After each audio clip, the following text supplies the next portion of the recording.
The wind was strong. Waves crashed against the steel hull. On deck, the crew fought in silence. A single rope cut through the darkness, pulled taut by something powerful below. Fishing rods bent. Men dug into their boots. Every second felt heavier.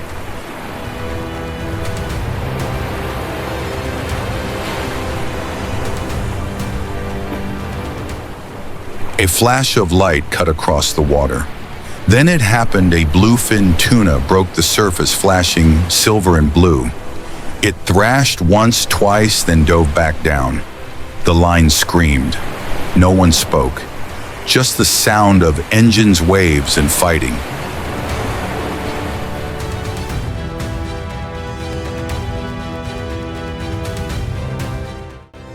This wasn't a sport. This was survival. A fish like this could sell for millions of dollars, but only if it was brought back alive and perfect.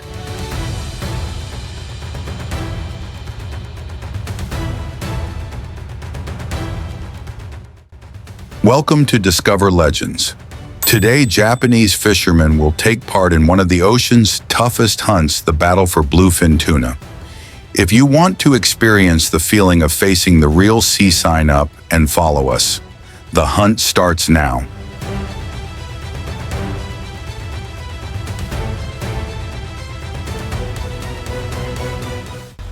For centuries, the Japanese have revered the fish not just for its delicious taste, but for what it represents: patience, precision, and pride. The bluefin tuna, which can weigh up to 700 kg and grow to more than 3 meters long, is more than just seafood. It's a cultural icon, a diamond of the sea.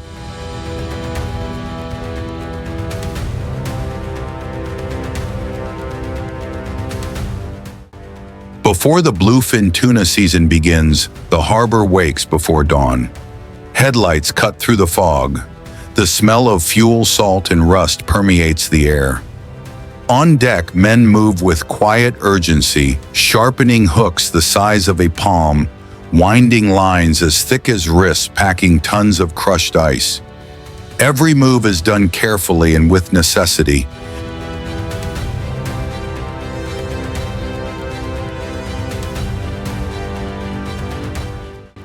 Buckets of bait tuna and squid glittered in the lights. One checked the radar. Another tightened the winch bolts.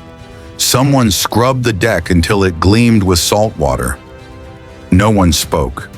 Just the rumble of the engine, the squeal of metal, the slap of rope against steel.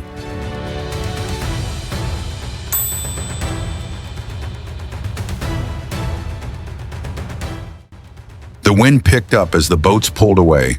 Salt spray stung their eyes. The men pulled their hoods up and pulled their gloves tighter. It felt more like war than fishing. Out there, the sea would decide who won and who lost.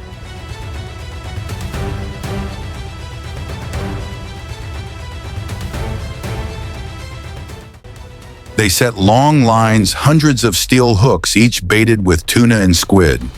The water swallowed each hook. The deck fell silent. Only the sound of the engine and the gentle lapping of waves on steel.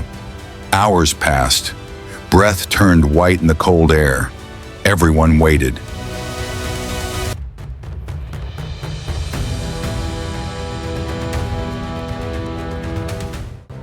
Then suddenly a jerk. The line snapped. The rod bent as if about to break. "Hold on!" someone shouted. Shoes slid on the slippery floor. Two men grabbed the line, another held the reel. The fish pulled with terrible force, nearly 100 pounds of muscle and ferocity.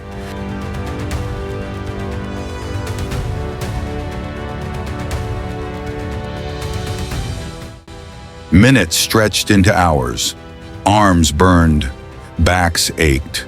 Rope cut into calloused hands. Sweat mixed with seawater. No one let go. Then in the gray light, a flash of silver, the bluefin thrashed strong alive.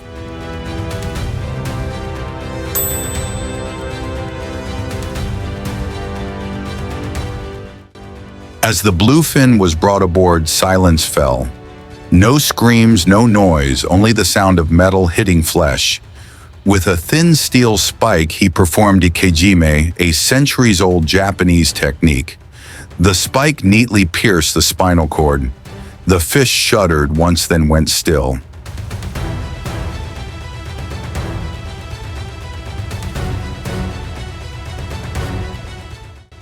A thin stream of blood flowed as another cut opened an artery. Buckets caught the blood, the smell of iron mingling with salt. In mere seconds, the process prevented the release of lactic acid, keeping the meat firm, the flavor pure.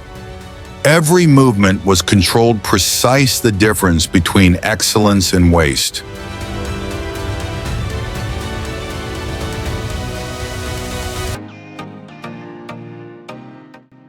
The tuna are cleaned, iced, and carefully stacked in rows below deck. Even dead, they are meticulously cared for.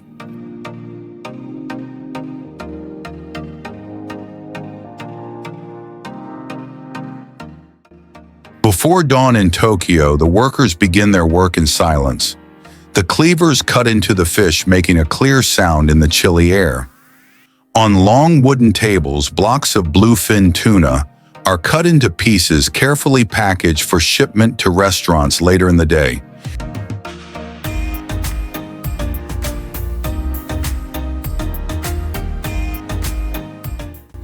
For them, this is more than just butchering fish. Each cut must be precise, each operation must keep the meat intact and clean. One wrong cut and the fish's value is instantly diminished. Concentration and respect are indispensable.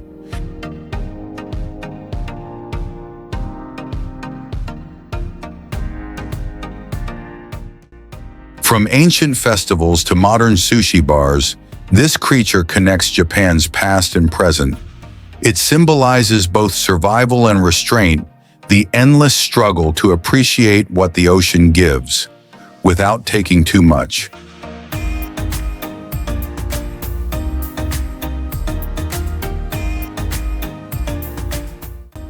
It's 5 a.m. at Tokyo's Toyosu Market.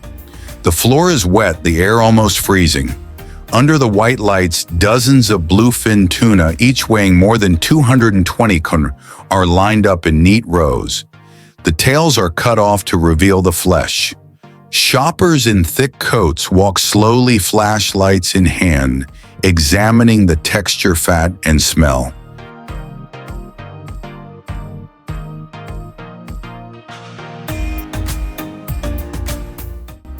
Outside, trucks waited to load fish into restaurants across Japan.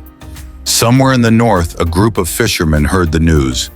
One catch one night could change a season.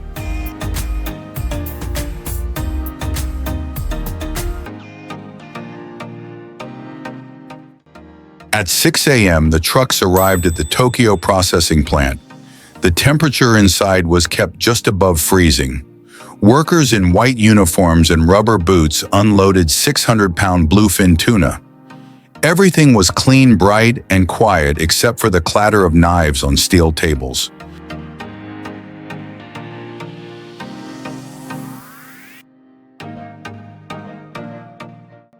Using long maguro bocho knives, workers cut frozen fish with steady hands. Each cut is carefully grated: akami, the lean red meat; chutoro, the medium fat; and otoro, the fatty belly prized for its flavor. Supervisors check for color, texture, and marbling under bright lights. If a piece of fish fails to meet standards, it is separated from lower quality products.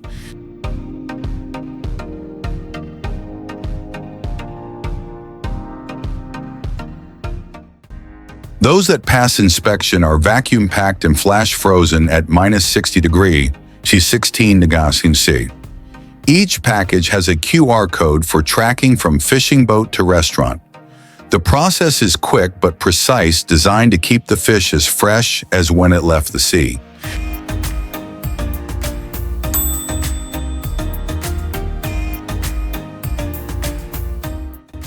Workers cut into chunks of meat, removing bones and skin. No knives, no ceremony, just fast, precise, repetitive work. Neatly stacked trays of fish fillet are loaded into industrial steamers, heated to nearly 200 degrees Fahrenheit. After cooling, the fish are divided into small pieces and placed in metal cans.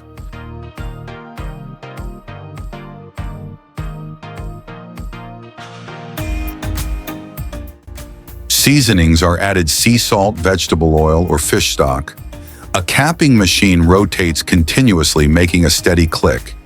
The cans are sealed, lined up, and loaded into a sterilization chamber.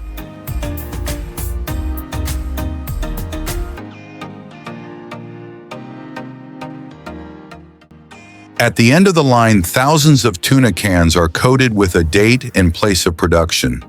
They leave the factory on refrigerated trucks bound for supermarkets across Japan and beyond. Each small can contains the taste of the sea, preserved by human hands and technology.